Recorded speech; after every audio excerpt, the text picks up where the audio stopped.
हम लोग 1000 सब्सक्राइबर के बहुत ज़्यादा करीब हैं, तो आप लोग हमारे चैनल को सब्सक्राइब करिए लाल वाली बटन दबा करके, और इस बेल आइकन को प्रेस करके ऑल नोटिफिकेशन ऑन कर लीजिए।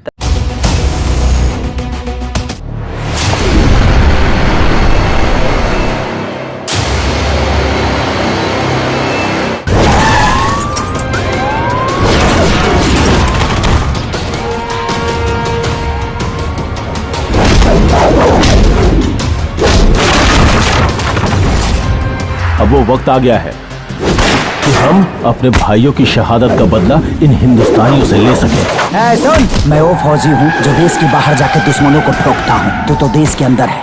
अब तेरे ऊपर मेरा सर्जिकल स्ट्राइक स्टार्ट हो चुका है।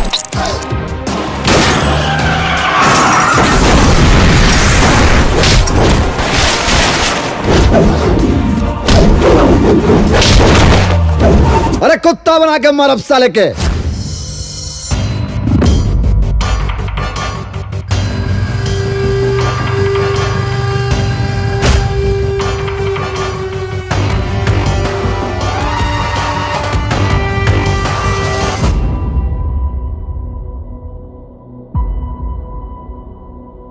तू इंसान है या पत्थर, तुझ पे मार का कोई असर नहीं हो रहा है। अबे कौन है बे तू?